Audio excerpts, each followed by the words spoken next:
అందరికీ నమస్తే అండి. మెగా డిఎస్సి గురించి సజ్జల రామకృష్ణారెడ్డి ఏదో మాట్లాడుతున్నాడు. ఒకసారి వినిపిస్తా ఉండండి. అన్ని అసెంబ్లీ నియోజకవర్గ కేంద్రాల్లో వైఎస్ఆర్సీపీ ఆధ్వర్యంలో జరిగిన ర్యాలీలు భారీ ఎత్తున జరిగాయి. ప్రజల స్పందన కూడా బ్రహ్మాండంగా ఉంది. ఈ ర్యాలీలన్నీ గత 2 నెలలకు పైగా ఆ పార్టీ వైఎస్ఆర్ కాంగ్రెస్ పార్టీ చేపట్టిన ఉద్యమంలో భాగంగా ఆ ఉద్యమం ఎందుకనేది ఇప్పటికీ రాష్ట్ర ప్రజలకు అలాగే జాతీయ స్థాయిలో కూడా ఒక చర్చనీయాంశంగా అయింది. ప్రధానంగా విద్యార్థులు, యువజనులు వాళ్ళ సమస్యలకు సంబంధించింది ఈ ఉద్యమం. అందులోనూ ఇది మొదలైంది ఈ ప్రభుత్వం, కూటమి ప్రభుత్వం, చంద్రబాబు నాయుడు గారి ప్రభుత్వం మెగా డిఎస్సి పేరుతో 1000 ఉద్యోగాలు ఇస్తామని చెప్పి ఏదైతే పరీక్షలు జరిపి రిక్రూట్మెంట్ పూర్తి చేశారు, అందులో జరిగిన అక్రమాలు, లీకేజ్ మీద ఆ అక్రమాలు ఏంటో మీరు వివరంగా చెప్పొచ్చు కదండి. మాట్లాడితే అక్రమాలు అంటారో లీకేజీలు అంటారో, అసలు ఏం అక్రమాలు జరిగినాయి, ఎలా లీకేజీలు జరిగినాయి, మీ దగ్గర ఉన్న ఆధారాలు ఏంటి? అక్రమం అంటే అయిపోద్దా? దానికి ఏదో ఒక థీరీ ఉండాలి కదా, చెప్పాలి కదా, ఇలా జరిగిందని చెప్పాలి కదా. అలా చెప్పడం మానేసి అక్రమాలు అనే ఒక పదం వాడితే సరిపోద్దండి.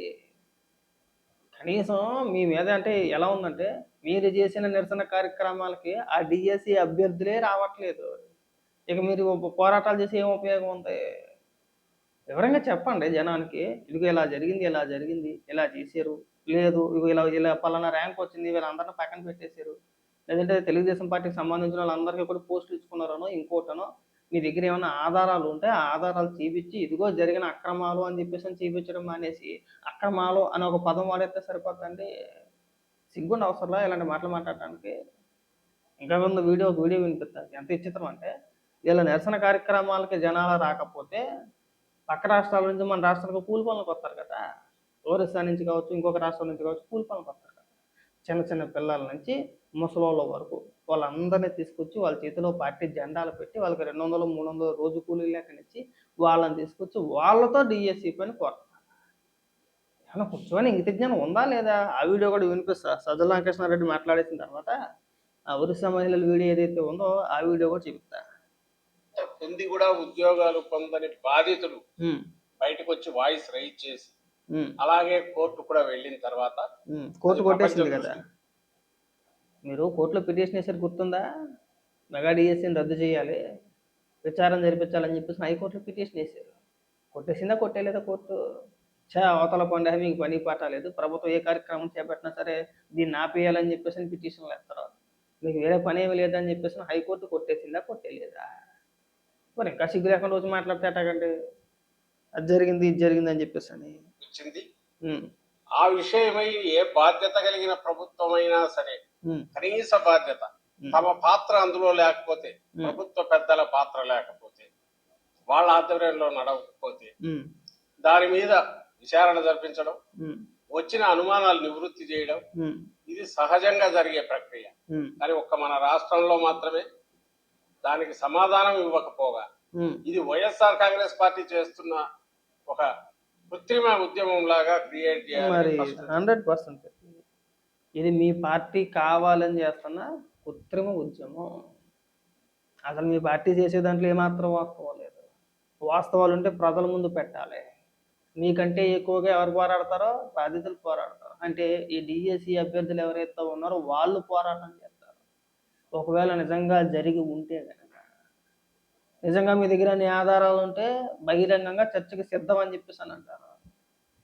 మీ దగ్గర ఉన్న ఆధారాలని బయట పెట్టి ఇదిగో మా దగ్గర ఉన్న ఆధారాలు, ఇదిగో మా దగ్గర ఉన్న సాక్ష్యాధారాలు అని చెప్పి చూపించే ప్రయత్నం చేస్తారు. ఏమున్నాయని చెప్పేసి మన దగ్గర ఆధారాలు ఏమీ లేవు. ఊరికి గాలి మాటలు, అక్రమాలు, అన్యాయాలు, తినేసారు, దోచేసారు. ఇది తప్పితే, నోటి మాట తప్పితే మీ దగ్గర ఉన్న ఆధారాలు ఏంటి? లేవు మన దగ్గర. ఇది కావాలని చెప్పేసి ఊరికే మీది ఒక స్ట్రాటజీ మాట. ఏంటంటే వీళ్ళ 5 ఏళ్ల కాలంలో మెగా డిఎస్సి నిర్వహించలేదు, ఒక్క టీచర్ పోస్ట్ కూడా భర్తీ చేయలేదు. అది నిరుద్యోగ యువతకు బాగా తెలుసు. ఈ డిఎస్సి కోసం ఎవరైతే ప్రిపేర్ అవుతున్నారో, అంటే ప్రభుత్వ ఉద్యోగం సంపాదించాలని ఎవరైతే కోరుకుంటున్నారో వాళ్ళందరికీ తెలుసు. గత 5 ఏళ్ల కాలం పాటు జగన్మోహన్ రెడ్డి హయాంలో మనల్ని పట్టించుకోలేదు. మన జీవితాన్ని 5 ఏళ్ల పాటు సర్వనాశనం చేసాడు. కూటమి ప్రభుత్వం కూటమి అధికారంలోకి వచ్చిన తర్వాత 2 ఏళ్లలోనే 16,000 టీచర్ పోస్టులు భర్తీ చేశారు. మళ్ళీ రేపు నవంబర్లోనో అక్టోబర్ నవంబర్లోనో మళ్ళీ ఇంకొక నోటిఫికేషన్ రిలీజ్ చేస్తానని చెప్పేసి ప్రకటించారు రీసెంట్గానే. సో వాళ్ళకి కొన్ని హోప్స్ వచ్చినాయి ప్రభుత్వం పైన. పర్వాలేదు, మనకు కూడా ఉద్యోగ అవకాశాలు పెరిగినాయి, మనం బాగా ప్రిపేర్ అయితే మనం ఉద్యోగం సంపాదించవచ్చు అనే ఆశ వాళ్ళలో కలిగింది. ప్రభుత్వం పైన ఒక పాజిటివ్ ఒపీనియన్ వచ్చింది. దాన్ని చెడగొట్టాలంటే వీళ్ళ దగ్గర ఉన్న మార్గం ఏంటి? అయితే గత ప్రభుత్వంలో మేము కూడా చేసేము అని చెప్పుకోవాలి. చేసే అవకాశం లేదు, చేయలేకపోయారు, వాళ్ళకి చేత కాలేదు, అందుకని చెప్పేసి దాని మీద బురద చల్లితే అయిపోయింది. మిగిలిన ఉద్యోగాలు ఎవరైతే రాలేదో ఒక 5-6 లక్షల మంది రాస్తారు కదా, మిగిలిన ఓట్లన్నీ కూడా మనకు వచ్చేస్తాయి. ఈ 16,000 మంది టీచర్ పోస్టులు ఏవైతే భర్తీ అయినాయో ఆ 16,000 మంది మనకు ఓటు అయిపోయినా పర్వాలేదు, కానీ ఇలా రెచ్చగొడితే మనకు ఓట్లు వచ్చేస్తాయి అనే నీచ బుద్ధి కాదమ్మా ఇది. కాదా అండి? 5 సంవత్సరాల పాటు మెగా డిఎస్సి అని ఊసెత్తకుండా పేరెత్తకుండా వాళ్ళ జీవితాలు పక్కన పెట్టేసి సర్వనాశనం చేసేసి వచ్చి మెగా డిఎస్సి పైన మీరు పోరాటాలు చేస్తూ ఉంటే మరి దీన్ని కృత్రిమ ఉద్యమం అనాలా, లేదంటే మీరు నిజంగా ఉద్యమాలు చేస్తారని చెప్పేసి అనుకోవాలా? ఎందుకు ఈ డకోటా మాటలని అడుగుతున్నా. చంద్రబాబు నాయుడు గారు ప్రయత్నం చేస్తున్నారు. ఆయన పార్టీ ఇంకా ఆయన పెట్టుకున్న ఫేక్ మీడియా వ్యవస్థలు ఏవైతే ఉన్నాయో, సోషల్ మీడియా వ్యవస్థలు కానీ, ఆయనకు దిశాదిని నిర్దేశం చేసే ఆ 2 పత్రికలు, ఆ ఛానళ్ళు కానీ, వీళ్ళు పెట్టుకున్న అజెండా ఏంటంటే ఏమీ జరగలేదు, అంత బాగుంది, వీళ్ళు అధికారంలో లేరు, ప్రతిపక్షంలో ఉన్నారు కాబట్టి గొడవ చేయాలి కాబట్టి చేస్తున్నారు, వైఎస్ఆర్సీపీ వాడు అనే ఇంప్రెషన్ ఇచ్చే ప్రయత్నం చేస్తున్నారు. ఇంకా వాయిస్ రైజ్ అయ్యే కొద్దీ దాన్ని ఎట్లా తొక్కాలని చూస్తున్నారు. ఇన్ని రోజులుగా జరుగుతున్నది అదే, ఈ రోజు అదే జరిపే ప్రయత్నం చేశారు. కానీ దాదాపు 2 నెలల 10 రోజులు, అంటే 70 రోజులు 75 రోజుల్లో మా పార్టీ తరఫున 10 కార్యక్రమాలు చేశారు. ప్రతి దానికి విశేషంగా స్పందన వస్తుంది, యువత నుంచి వస్తుంది, ప్రజల నుంచి వస్తుంది. చాలా మంచి యువత చిన్న చిన్న పిల్లలను తీసుకొచ్చారు కదా, వాళ్ళనే యువత, చిన్నపిల్లలు, వృద్ధులు, చదువుకున్న వాళ్ళు, లేదంటే డిఎస్సికి ప్రిపేర్ అయిన వ్యక్తులు, ఎగ్జామ్ రాసిన వ్యక్తులు అసలు మీ నిరసన కార్యక్రమంలో కనబడలేదు. ఇంకెక్కడి నుంచి వచ్చేస్తుందో స్పందన చూపిస్తా నాకు. ఇక నువ్వు మాట్లాడిన చాలులే కానీ బాబా, మీ తెలివితేటలు, మీ మేధావుతాను చూపించాలి కదా, చూపిస్తా నాకు. ఇక వీళ్ళేనా అదిలా చూడు, వీళ్ళంతా ఎవరాళ్ళు? ఈ మహిళలంతా ఎవరోళ్ళు? మన రాష్ట్రానికి సంబంధించిన వ్యక్తులే కాదు. వెనకాల చిన్నపిల్లల చేతిలో జెండా ఎందుకు పెట్టారు మీరు?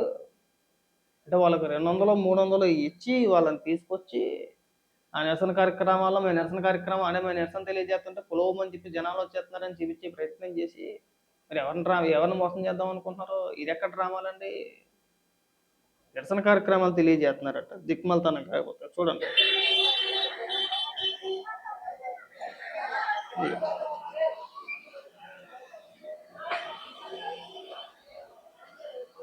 చూసారా? ఇప్పుడు వీళ్ళంతా, ఈ ముసలోళ్ళంతా డిఎస్సి అభ్యర్థులే. ఈ ముసలోళ్ళు సిగ్గుండి అవసరంలా మనం చెప్పుకోవడానికి?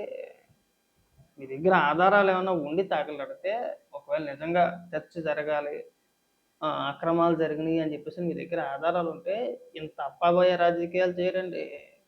అసెంబ్లీకి వెళ్ళి అసెంబ్లీలో మాట్లాడితే బాగుంటుంది. లేదంటే ఓపెన్ సవాల్ విసిరేస్తూ ఉంటారు కదా, జగన్మోహన్ రెడ్డి కూడా అప్పుడు ఏదో అన్నాడు కదా, చర్చకు నేను సిద్ధం అని చెప్పేసి అని. ఆ తర్వాత నారా లోకేష్ గారు 4-5 సార్లు పిలిచారు, నేను చర్చకు సిద్ధం, టైము, డేటు, ప్లేస్ మీరు చెప్పండి, నేనే వస్తాను, డిఎస్సి పైన చర్చ పెడతాను.